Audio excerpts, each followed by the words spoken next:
Hello বন্ধুরা, সবাই কেমন আছো? আশা করি সবাই খুব ভালো আছো আর আমিও খুব ভালো আছি। প্রিয়া লাইফস্টাইল নতুন একটি ব্লগে তোমাদের সবাইকে জানাই অনেক অনেক ওয়েলকাম আর আমার অনেক অনেক ভালোবাসা। তো আজকে দেখো সেজে গুজে বেরিয়ে পড়েছি আর আজকে 1লা জানুয়ারি আমরা যাচ্ছি একটু নীলকুঠিতে ঘুরতে। আর আমাদের বাড়ি থেকে তো বেশি দূর না, তোমাদেরকে আমি আগেও বলেছি। তো আজকে ওই জন্যই ঘুরতে যাচ্ছি। আর দেখো যেতে যেতে ওই নীলকুঠির যে রাস্তায় কেমন লোকজন আসছে, তো ভীষণই ভিড় ছিল। তো তাই জন্য আর বাইকটা নিয়ে যেতে পারলাম না, তো একজনের বাড়িতে রেখে তারপরে আমরা হেঁটে হেঁটে গেলাম। তো যাওয়ার পরও অনেক লোকজন ছিল। তো আমরা তো 5টা 15-20 নাগাদ গিয়েছিলাম, তো ভেবেছিলাম ওখানে হয়তো লোক অতটা নেই, কিন্তু না, গিয়ে দেখলাম অনেক লোকজন রয়েছে। তো আমরা যখন বাড়ি চলে আসছিলাম তখন 5:45 নাগাদ বাজে, তবুও লোকজন ছিল। তো মানে এই কিছু কিছু ওকেশানে, আর ওটা শীতকালটাই মানুষজন যায়, আর ওকেশনগুলো তো প্রচণ্ড লোকজন হয়। তো অনেক দূর দূর থেকে লোকজন আসে, তো আমাদেরই যাওয়া হয় না, এই রকম আর কি। আমাদের ভিড়ভাট্টার থেকে মনে হয় নর্মালি যেতে আমাদের বেশি ভালো লাগে।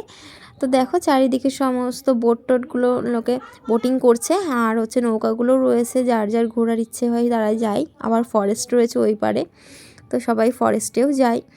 তো দেখো চারিদিকে মানুষ পিকনিক করছে, নানান রকম খাবার দাবার সব রয়েছে, সেগুলো খাওয়া দাওয়া করছে, ফটোশ্যুট করছে।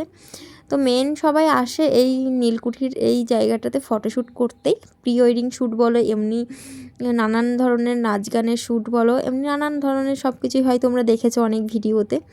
তো এই সেই জায়গা। তো জায়গাটা আসতে খুব ভালো লাগে। আর এই জায়গাটার সঙ্গে অনেক পুরনো স্মৃতি আছে। এই যে স্কুলটাতে আমি ছোটোবেলায় পড়াশোনা করেছি, তো সেই জন্য জায়গাটা খুব প্রিয়, পছন্দের আর খুব চেনা, কিন্তু তেমন একটা আশা হয় না। এখন সব কিছুই কেমন অতীত হয়ে গেছে। যাই হোক, অনেক দিন পরে এলাম, তো খুব ভালো লাগলো। আর মেলা তো বসেছে, কিন্তু কিচ্ছু খেতে পারিনি, এত ভিড় ছিল। আর কি করা যাবে, তো তারপর আমরা একটু ঘুরলাম। আর যারা মেলাতে ছিল বেশিরভাগ লোকই ব্লগিংই করছিল, তো সেই জন্যই। আর নিজেদের সব গ্রামের লোকজন ছিল, একটু চেনা পরিচিত, ওই জন্য বেশি ভিডিও তুলিনি, লজ্জা লাগছিল আর কি। তো যাই হোক, তো এইটুকুই তোমাদের সঙ্গে শেয়ার করতে পারছি, যেটুকু তুলেছি আর কি। তো চারিদিকে নানান রকম দোকান বসেছে, তা সেই জন্য আর কি ভিড়। আর যে আমরা এখানে দাঁড়িয়ে আছি কুলফি খাওয়ার জন্য, তো কুলফি তো আমি খাইনি ঠান্ডার সময়, এমনি আমার ঠান্ডার ধাত।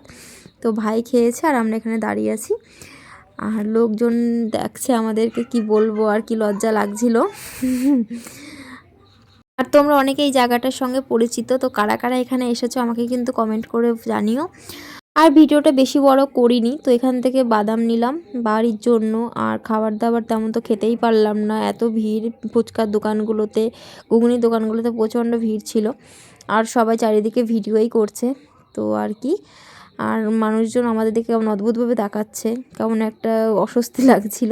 তো যাই হোক, এটুকুই ভিডিও বানিয়েছি, তো কি বলবো, আর বেশি বড় ভিডিও তোমাদেরকে দিতে পারলাম না। এইটুকু ভিডিও যদি তোমাদের ভালো লেগে থাকে তাহলে একটা লাইক করে দিও আর কমেন্ট করো, আর তোমাদের কমেন্ট করতে আমার ভালোই লাগে। আর চ্যানেলটি সাবস্ক্রাইব করে আমার পাশে থেকো। টাটা।